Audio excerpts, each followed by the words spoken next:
All women are different, but they are all women. This video is androcentric from a men's point of view and is presented as opinion, commentary, and debate. Expressing opinions is not violence. These are ideas to challenge, question, and argue in public, because classical liberalism relies on the First Amendment for its dialectic. If you are a feminist, then consider this. If patriarchy truly existed as claimed, feminism could not. And if all men are trash and women are equal to men, then what are we to conclude? Women will die for their children, men will die for their wives and children, and God chose to die for all mankind. Authority rolls up with responsibility. If this framing of facts offends you, click off to a cute cat video. Proceeding further will expose you to gamma bias and criticism directed at ideas, claims, institutions, not at any individual's virtue or dignity. Our method follows the 7 liberal arts: the trivium, grammar, logic, rhetoric, and the quadrivium, arithmetic, geometry, music, and astronomy. And the transcendentals, the good, true, and beautiful. If this framework is not for you, feel free to exit now. It's no disgrace. Women are wonderful. God bless America. Men are great. Shit Test Rites, Passing or Perishing. Written by Conrad Riker. Available now. Links in description. The Shit Test Trivium, weaponizing logic to crush the feminist killjoy and master the shit test crucible. Look around you at the crumbling ruins of the modern Babylon of woke, and tell me you do not smell the rot of a civilization that has abandoned the transcendental mandate of the true, the good, and the beautiful. You have been sold a lie, a vicious Marxist conspiracy designed to neuter your masculine spirit and convince you that the biological realities of human nature are merely social constructs to be deconstructed. But nature does not care about your feelings, and neither does the woman across the table from you who is right now unconsciously running a diagnostic on your genetic viability. We must return to the testa, the Latin crucible, and understand the shit test for what it is. An evolutionary imperative, a merciless sieve separating the gold of masculine competence from the dross of blue-pilled simplicity. You are not a victim of circumstance. You are a participant in a millennia-old drama of hypergamy and selection, and if you refuse to play, you perish. The leftist priesthood and their feminist handmaidens, those professional killjoys described by Sarah Ahmed, have weaponized language to obscure these apodictic truths. They screech about equality of outcome, while ignoring the cold, hard data of biological difference, creating a society based on a syllogism that refutes itself. When she asks you to explain a complex concept or accidentally drops her belongings in front of you, she is not being charmingly clumsy. She is conducting a rapid-fire assessment of your frame, your patience, and your resource security. To view this through the lens of modern egalitarianism is to be intellectually castrated. We are going to use the trivium, grammar to spot the test, logic to dismantle the frame, and rhetoric to deliver the coup de grace to reclaim our heritage. I'm going to show you how the red pill is the only cure for the spiritual suicide of the West, using the undeniable weapons of logic, history, and evolutionary biology to smash the idols of cultural Marxism into dust. Apodictic realities of the shit test. Consider the harrowing domestic scene of Socrates, the father of Western philosophy, enduring the torrential abuse of his wife, Xanthippe. History remembers her as a shrew, a term of reproach for the nagging, combative woman, yet through the lens of biological realism, she was merely executing a rigorous fitness assessment. When she doused the sage with water and he quipped that after such thunder, rain was expected, he demonstrated the supreme masculine frame, immovable stoicism in the face of emotional turbulence. This was not merely marital strife, it was the crucible of testa, the Latin root for test, referring to an earthen vessel or pot in which metals are assayed for purity. Just as a metallurgist heats ore to separate the gold from the dross, a woman administers a shit test, a challenge steeped in metaphoric excrement, to see if a man maintains his composure, his logic, and his honor. If you crumble, if you whine, or if you seek solace in the weakness of grievance, you are proven slag, unfit to carry the torch of civilization. Socrates passed because he understood that the chaos of the feminine is a constant against which the masculine must define itself, a reality that the modern leftist mind mired in the swamp of equality, seeks desperately to deny we must strip away the comforting lies of the egalitarians and gaze upon the naked apodictic reality of evolutionary biology. Nature is a fascist. She cares nothing for your feelings of fairness, only for the propagation of the fittest genes. Hypergamy is not a social construct invented by the patriarchy to oppress women. It is the biological imperative driving females to seek mates of higher status, resource capability, and genetic fitness than themselves. This creates a perpetual conflict wherein a woman must constantly test her partner to ensure he remains an alpha worthy of her investment, or to determine if he has slipped into beta complacency. The logic is irrefutable. All biological organisms possess evolved mechanisms to assess the value of potential mates. Human females are biological organisms. Therefore, human females possess evolved assessment mechanisms. We call these mechanisms shit tests, and they manifest as nagging, baiting, creating drama out of thin air, or the sudden withdrawal of affection.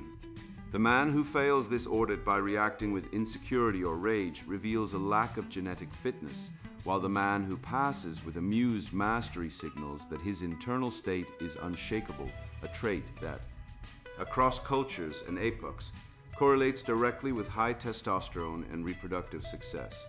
You must learn the grammar of this interrogation, for it is distinct from genuine communication.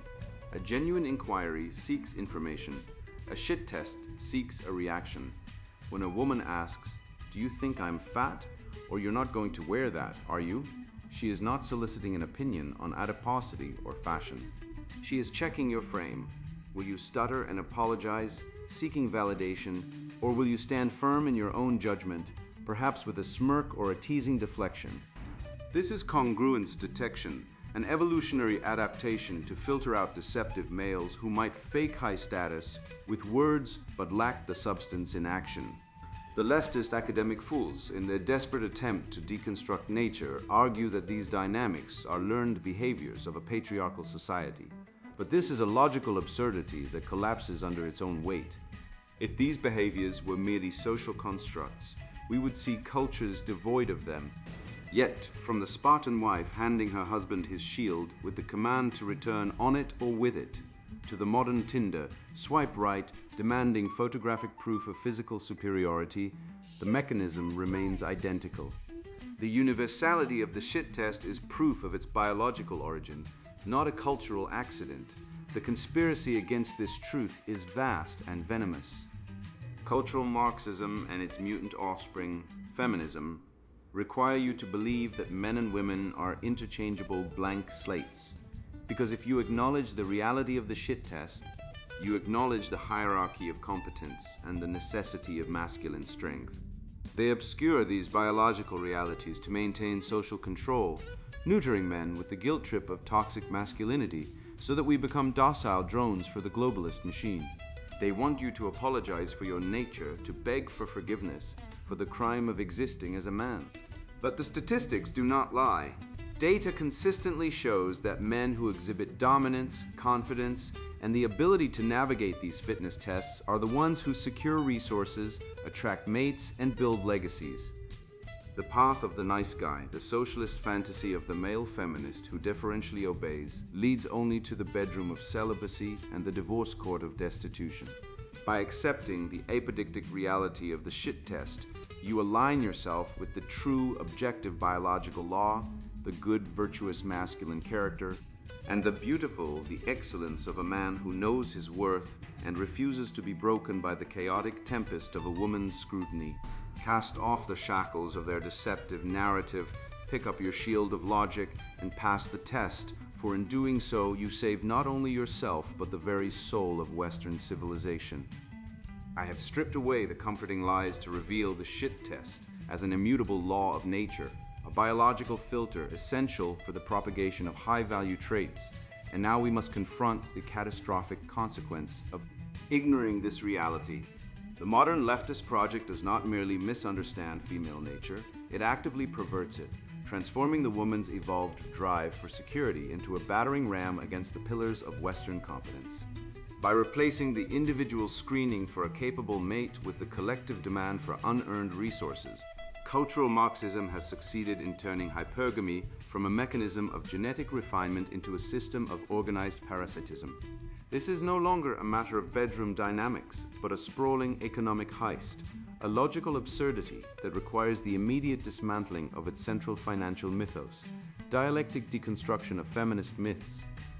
Pay me 77 cents for every dollar you earn, or you are a bigot, shrieks the modern harridan, ignoring the iron law of the market that would have long ago fired every man in existence if such a discount on labor actually existed. The Bureau of Labor Statistics does not lie, unlike the Gender Studies Department.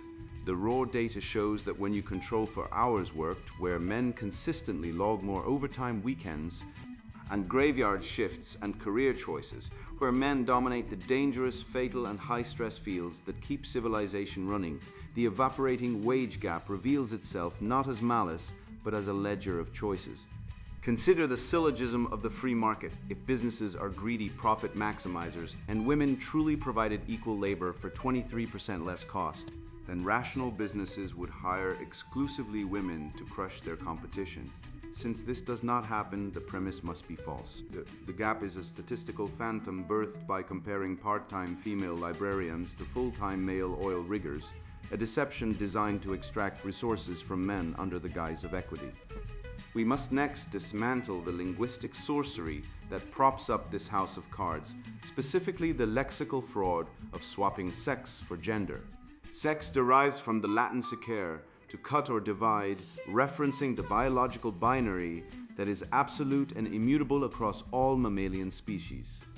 Gender, however, is a linguistic term relating to nouns and adjectives, appropriated by cultural Marxists to create a nebulous social construct that can be molded like Play-Doh to fit whatever madness is currently in vogue. This semantic shift is not accidental. It is a tactical evasion of biological reality. By moving the battleground from the hard ground of biology, the true to the quicksand of social performance, they attempt to make the argument unfalsifiable. If sex is a spectrum, then there is no normal, and if there is no normal, then the perverse is normalized, the degenerate is celebrated, and the foundational structure of the Western family is rendered meaningless. This linguistic gaslighting creates the perfect environment for what Dr.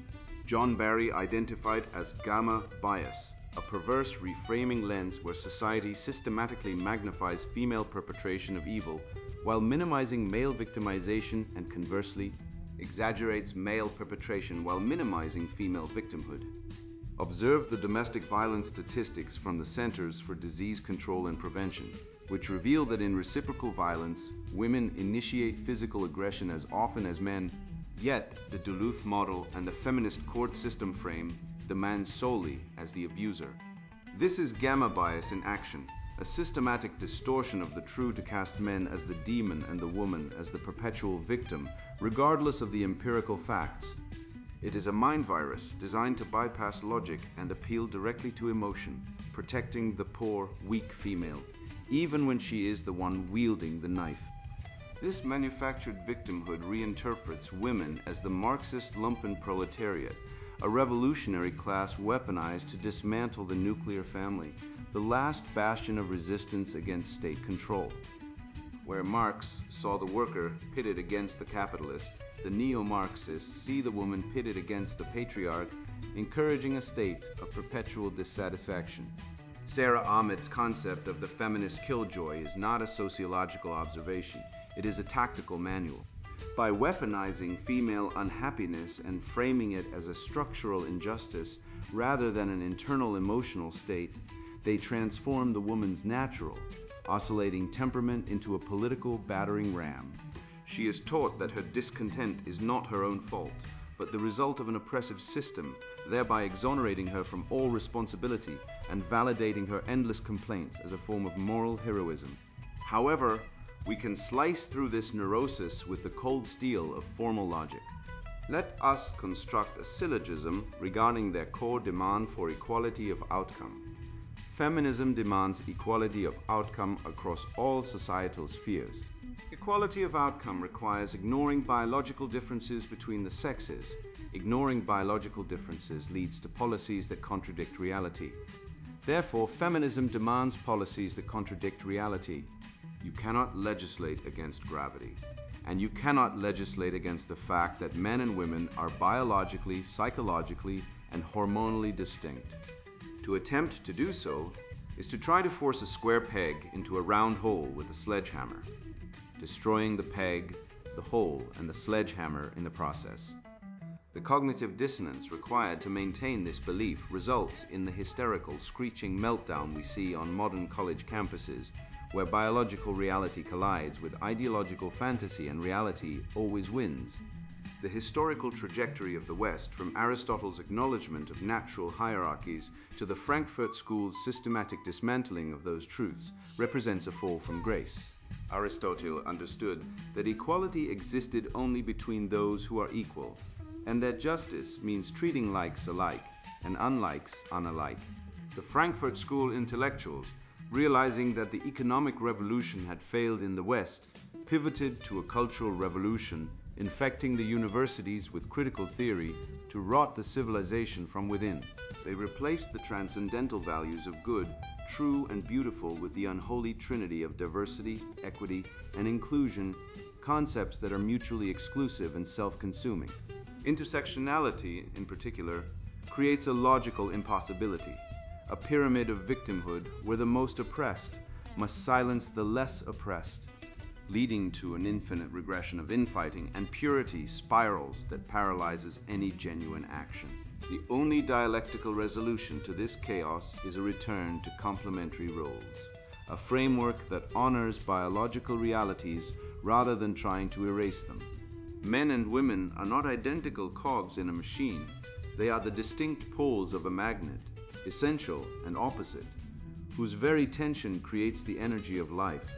The red pill is merely the recognition of the true, that men are built for agency and sacrifice, while women are built for nurturing and selection. To force women into the masculine role is to strip them of their distinct nature and to strip men of their purpose. The path forward is not to smash the patriarchy, but to rebuild the partnership, where the distinct virtues of men and women are woven together to support the greatest culture in the known universe.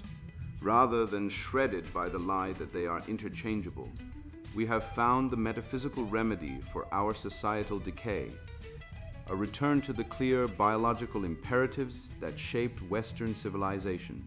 Yet, realizing this truth is just the beginning. The difficult work involves implementing this authority in a culture that aims to weaken masculine strength.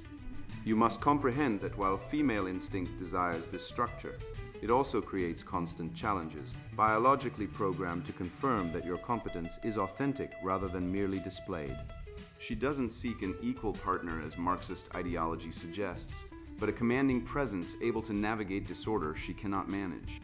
Therefore, each interaction becomes a test, a quiet examination meant to separate the capable from the weak, revealing the lesser male and elevating the valuable patriarch, Socratic scrutiny of gender dynamics. If the old sage were here today observing modern courtship rituals, he would perceive merely the reenactment of ancient biological scripts masked as dialogue. You have experienced the scenario. Standing in a bar, cafe, or lounge, she delivers the challenge, "Teach me something." This may appear as an innocent plea for knowledge, but do not be deceived by the facade of curiosity. It is not a scholarly inquiry, it is a test of competence. She cares little for the topic, whether regarding complex hydraulic systems or the Roman Empire. She is focused on you, specifically your ability to maintain composure while conveying information. Can you process and explain complex data without faltering? Do you exhibit the patience of a leader or the annoyance of a child? When defining a concept, do you seek approval or grant wisdom? The man who collapses, apologizes for his intelligence, or oversimplifies to avoid intimidating her fails instantly. He indicates that his capability is flexible and that he will lower his worth to appease her insecurity. The man who educates with authority, maintains direct eye contact, and demands the room's attention demonstrates intellectual dominance. This is a primitive display. The capacity to transfer vital information remains the signature of a tribal alpha. Consider the dropped belongings scenario, a classic social experiment that serves as a dual-layered assessment of character and status. You are walking down the street and a stranger, a man, a woman, it matters not, drops their groceries or briefcase. The blue-pilled simps, conditioned by a lifetime of gynocentric subservience, scramble like frantic servants to prove their utility, their frantic energy signaling a desperate need for approval. This is weakness, masquerading as chivalry. The woman watching does not see a good man. She sees a low-value resource scrambling for scraps of social validation. Conversely, the high-value man observes the situation with calm detachment. He calculates the resource expenditure versus the social return. If he assists, he does so with deliberate, non-needy grace, lifting the burden with the ease of a man capable of protecting his own assets. This signals that he possesses surplus resources, time, energy, strength, and the social status to dispense them benevolently rather than desperately. She is screening for resource security and your place in the hierarchy. A man who rushes is a man who serves. A man who moves with purpose is a man who rules. We see the tragic consequences of failing these audits in the wreckage of celebrity relationships illuminated by the harsh glare of the tabloids. Look at the decimated marriages of modern Hollywood icons. Men who possess every material advantage yet are systematically destroyed in divorce court. Why? Because they failed the endless gauntlet of shit tests. They mistook compliance for love. When the starlet demanded he sell his favorite car or abandon his friends to cater to her fluctuating emotional state, he capitulated, thinking he was buying peace. He was actually digging his grave by failing to assert his boundaries. He signaled that his frame was made of glass. The moment he yielded, her attraction evaporated, replaced by a cold evolutionary contempt for a male who cannot hold his ground. These men are the cautionary tales of our age, stripped of half their wealth and their dignity, because they refuse to understand that a woman's love is contingent upon her respect, and respect can only be maintained through the successful navigation of these tests. They were not partners, they were conscripts in their own emotional destruction. Do not believe the lies of the cultural Marxists who claim these dynamics are social constructs, oppressive patriarchies invented by dead white men to subjugate the oppressed sex. This is the gibberish of the academy, a desperate attempt to overwrite biological reality with ideological fantasy. We can observe the exact same behaviors in indigenous tribes in the Amazon or the highlands of Papua New Guinea, places untouched by Western patriarchy. Women everywhere test. They push, they prod, they provoke. It is a biological imperative, not a cultural artifact.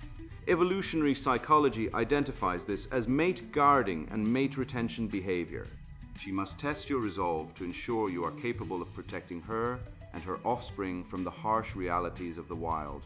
The man who cannot withstand a verbal jab from his lover is a man who will be eaten by a saber-toothed tiger, or in the modern context destroyed by a rival male or the bureaucratic machinery of the state. To deny this is to deny the very foundation of our species. The feminist narrative is a suicide pact, urging men to unplug from their own survival instincts in the name of equity, a term that serves only to mask the inevitable decline of any society that embraces it. To survive this battlefield, you must wield the trivium as your weapon. First, grammar, identify the test. Is this a legitimate question or a trap designed to provoke an emotional reaction? Second, logic, analyze the structure. What is the premise? If I answer this directly, do I concede my frame? Third, rhetoric, how do I respond? Do I answer with anger? No. Do I answer with apology? Never. I respond with wit, with amusement, or with silence. The woman throws a frame, you catch it and break it over your knee. For instance, when she asks, "Did you think I'm fat?" she is not asking for a medical assessment. She is asking for security. The logical answer is no, but the rhetorical answer is, "You look beautiful." And if you keep asking questions like that, I'm going to assume you're fishing for compliments, which is cute, but desperate. This reframe asserts dominance, acknowledges the subtext, and mocks the insecurity. Simultaneously, it is the application of high-level reason to low-level manipulation. We can construct an irrefutable syllogism to dismantle the feminist illusion their competence is toxic. Major premise: women are hypergamous, biologically wired to seek mates of higher value and competence than themselves. Minor premise: the act of teaching complex concepts or solving difficult problems is a direct demonstration of intellectual competence and dominance. Conclusion: therefore, a man who demonstrates teaching ability and refuses to dilute his competence for female comfort increases his retactiveness and secures his mating potential. This is logical necessity. The left attempts to refute this by claiming equality of ability, yet the very existence of the shit test proves that women subconsciously know they are testing for a superior capability. If they truly believed men were their equals or inferiors, they would not feel the compulsion to constantly audit our strength. Their behavior betrays their ideology. They screech for equality while filtering for dominance. When faced with flawed reasoning or an emotional outburst, apply the Socratic method to dismantle her position while maintaining your composure. She claims, "You never listen to me." A weak-minded male might whine, "Yes, I do. I listened to you yesterday about the cat."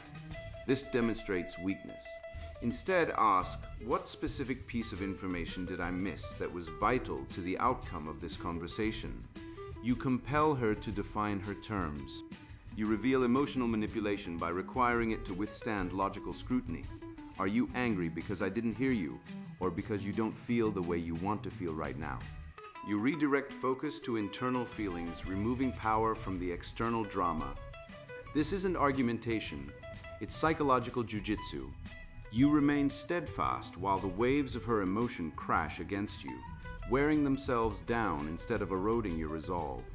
There is a profound hormonal dimension to this interchange that the woke mob ignores because it relies on the material reality of biology. When a man submits to a shit test, apologizes, or becomes defensive, his cortisol levels spike. This is the stress hormone, the chemical signature of weakness and submission. Her biological sensors pick this up instantly. If he emits the scent of cortisol, her attraction plummets. Conversely, when a man maintains his frame, laughs at the absurdity, or dismisses the test with authority, his testosterone levels remain stable or even increase. Testosterone is the hormone of dominance, risk-taking, and assertiveness. When she detects this chemical signature through pheromones, behavior, and vocal tonality, it triggers a biological feedback loop in her own physiology, aligning her with his dominance. It is not a conscious choice, it is a chemical inevitability. The man who attempts to communicate his feelings in a supplicating manner is literally dousing himself in the cologne of reproductive failure. The neurobiology of this interaction is even more precise. Mirror neurons in her brain are firing constantly, simulating your internal state within her own mind. If you feel fear, she feels fear, and she despises you for it.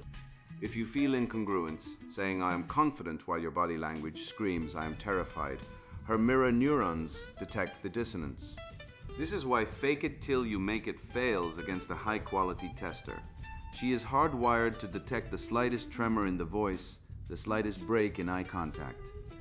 The red-pilled man aligns his internal reality with his external projection. He believes in his own value, so his mirror neurons broadcast confidence, certainty, and calm. She reflects this back to him. The connection she feels is simply the resonance of a strong signal received by a receptive antenna. The modern tragedy is that men are flooded with propaganda that disconnects them from this signal, leaving them neurally adrift in a sea of female contempt. Ultimately, navigating these trials is the modern expression of the hero's path, a spiritual imperative for masculine transcendence. The dragon is not a literal beast, but the chaotic amoral force of feminine testing that seeks to devour the male ego and assimilate it into the collective mediocrity. To pass the test is to slay the dragon. It is the act of individuation, the process by which a man separates himself from the matriarchal consensus and establishes his own sovereign will. This is the living spirit of Western civilization, the triumph of the logos over chaos.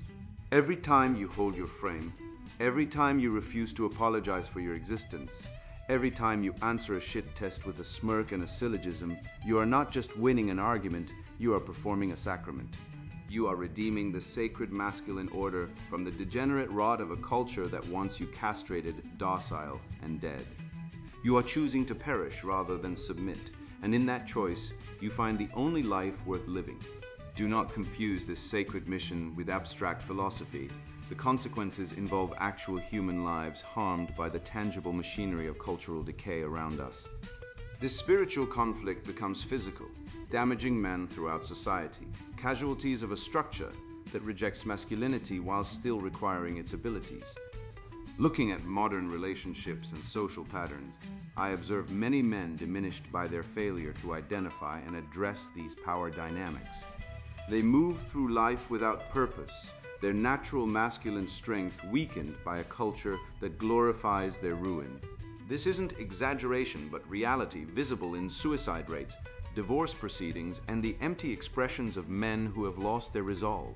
Transforming oneself isn't merely mythological. It's essential for survival when society has actively opposed masculine excellence. Stoic strategies for shit-test success.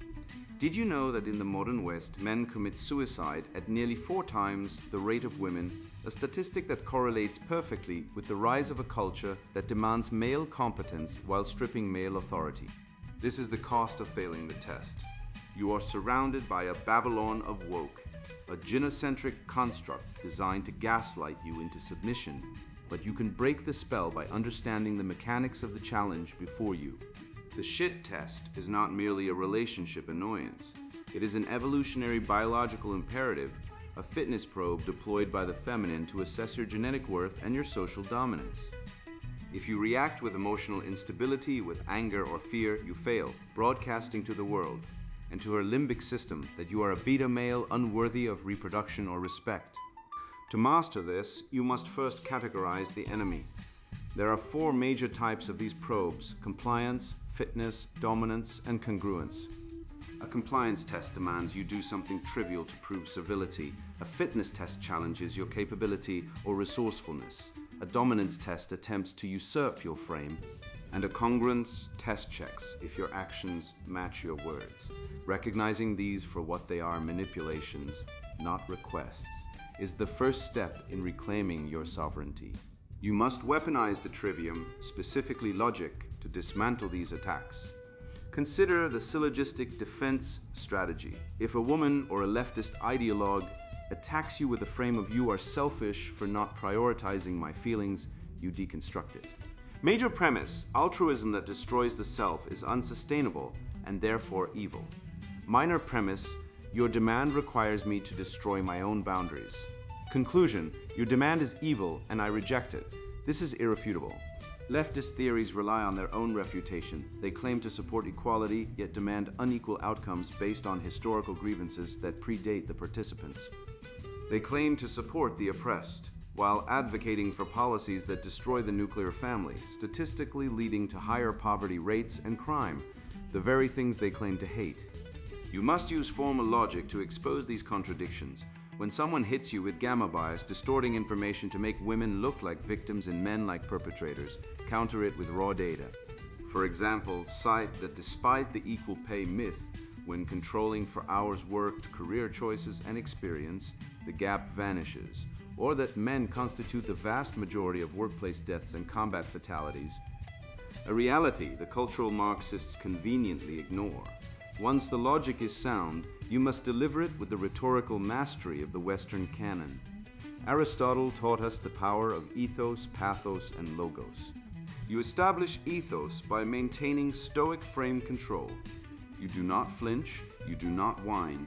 You employ logos through the syllogisms and facts that debunk their emotional hysteria.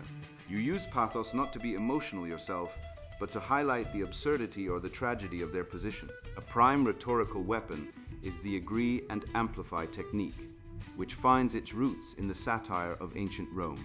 When confronted with an absurd feminist frame, perhaps an accusation of toxic masculinity, you do not deny it, which validates their frame, nor do you get angry.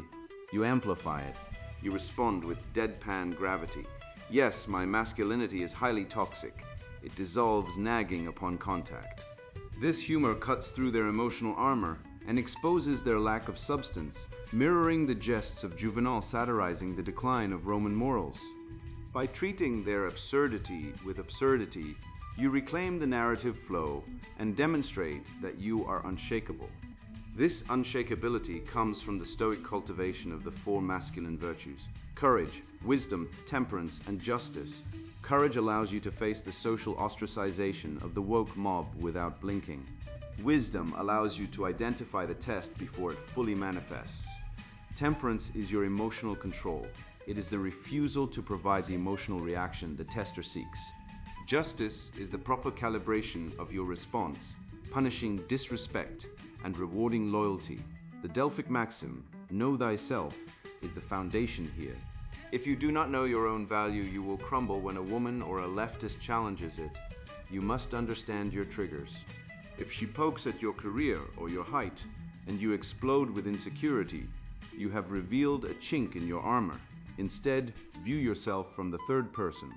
A true Stoic observes the insult as a natural phenomenon, like rain or a barking dog, and chooses not to get wet. Frame control methodology is simply the refusal to accept the premise that you are the villain in their story. You are the protagonist. They are merely non-player characters offering a quest sidetrack. Look to the historical titans who mastered these dynamics. Consider the boardroom titan of the 1980s, a man who, when a female subordinate attempted a dominance test by publicly questioning his data in a meeting, did not apologize, nor did he rage.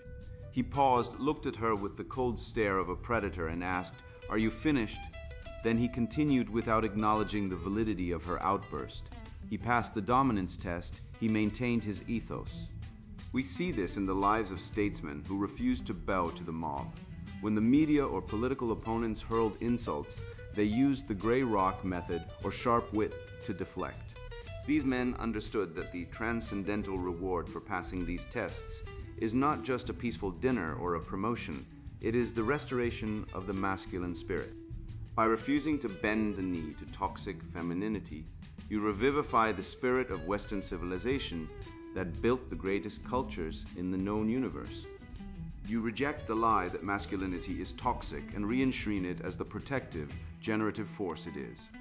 To sustain this, you cannot walk alone. You must cultivate a community of men who practice these arts. Imagine a weekly gathering where you and your comrades practice shit test responses using the Socratic method. You challenge each other with the worst, most manipulative feminist arguments and practice dismantling them with logic and wit. You hold each other accountable. If one man shows weakness or beta behavior, the others correct him not with malice, but with the drive to see him improve. This is the phratry, the brotherhood, essential for male mental health. We see the success of this in the rise of private men's groups and the inevitable fury of the leftist media at them, which proves their efficacy. The system hates men gathering to share trade secrets because it breaks their monopoly on information. By sharing these strategies, you inoculate yourself and your brothers against the cultural virus. Daily implementation is where the rubber meets the road. You must practice awareness in regular social interactions. When a cashier is rude, that is a test of your frame. Do you mutter under your breath or remain unaffected? In business, when a client tries to lowball you, that is a compliance test. You respond with counteroffers, not submission. You treat every interaction as a chance to exercise your rhetorical muscles. You stop seeking validation from women or leftists, understanding that their validation is fickle and tied to your utility to them. Instead, you seek the approval of history, of logic, and of the divine order. You realize that the degenerate demons of our age, envy, sloth, deceit, are the root of critical theory, and you combat them with the antonyms, ambition, discipline, and honesty. You stop viewing yourself as a victim of the matriarchy or family courts, and start viewing yourself as a gladiator entering the arena. The statistics on fatherlessness and divorce are grim. Yes, over 80% of divorces are initiated by women, and fathers are routinely stripped of custody. But knowing this, you prepare. You structure your life to be anti-fragile. You marry wisely, you vet rigorously, and you maintain the frame that prevents the decay in the first place. Ultimately, this mastery leads to a life of transcendent purpose, By passing the test, you deny the chaotic forces of entropy the satisfaction of your destruction. You become the anchor for your family and your community. The good, true, and beautiful are not just abstract concepts. They are the outcomes of a man who has conquered his own emotions and stands firm in reality. You reject the feminization of society as the weakness presaging the fall, and instead you stand as a bulwark. You understand that the lies of Marxism and feminism are merely the screaming of children terrified of a world that requires competence and strength. Let them scream. You will be too busy building, loving, and conquering to notice this is your birthright. Take it. I have dragged you through the mud and the blood of the biological battlefield, stripped away the comforting lies of the matriarchy, and handed you the cold, hard steel of apodictic truth. You see it now, do you not? The feminist killjoy is not a political revolutionary. She is merely a mechanism of evolutionary biology filtering for weakness, a biological imperative weaponized by Marxism to dissolve the Western family. The syllogism is irrefutable. All organisms seek to maximize genetic fitness. Women shit test to verify male fitness. Therefore, resisting these tests is a rebellion against nature itself. When she asks you to teach her something, she is not seeking knowledge. She is probing your competence and patience. When someone drops their belongings, your reaction is not measured in politeness, but in the dominance of your frame and the security of your resources. You stand now at the precipice of a new existence, armed with the trivium, grammar to see the test, logic to dismantle the frame, and rhetoric to pass with flying colors. The matrix of cultural Marxism depends on your confusion, your guilt, and your supplication, but you now possess the antidote to their gamma bias and their egalitarian delusions. The statistics do not lie. The divorce courts are clogged with men who acquiesced. The suicide rates are filled with men who surrendered their sovereignty, and the paternity fraud labs are full of the victims of blind trust. You are no longer prey to the lumpen proletariat of the gender wars. You are a rational agent of the good, the true, and the beautiful. Go forth and take this red pill logic into the marketplace of ideas and the bedroom alike. Do not tolerate the hypocrisy of a system that demands your sacrifice while offering only contempt in return. Walk with the swagger of a Spartan who knows his shield is his own, and let the hollow screeching of the woke mob bounce off the armor of your reason. You have the knowledge. Now apply it with ruthless precision. The world is waiting for a man who refuses to apologize for his own existence. And now the sponsored book introduction, Shit Test Rites. Passing or perishing, you're losing a war you don't even know exists.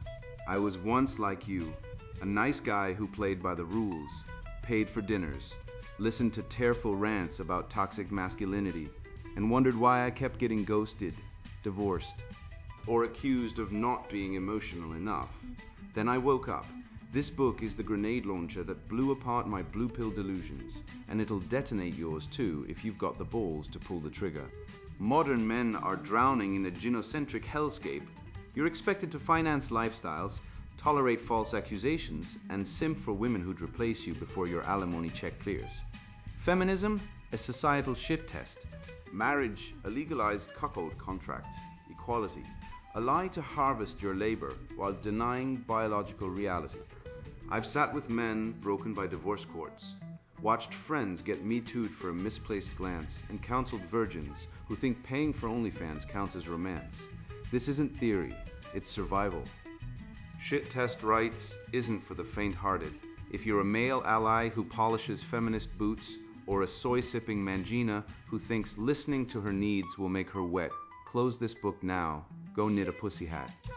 But if you're part of the 80% of men deemed sexually irrelevant by Tinder's hypergamy algorithms, if you're tired of being women's ATM, society's scapegoat, and evolution's dead end, this is your lifeline. We'll dissect the biological code behind every tear, shit test, and girl math paradox. You'll learn why women's loyalty expires with your utility, how menstrual cycles weaponize irrationality, and why modern laws treat you as disposable.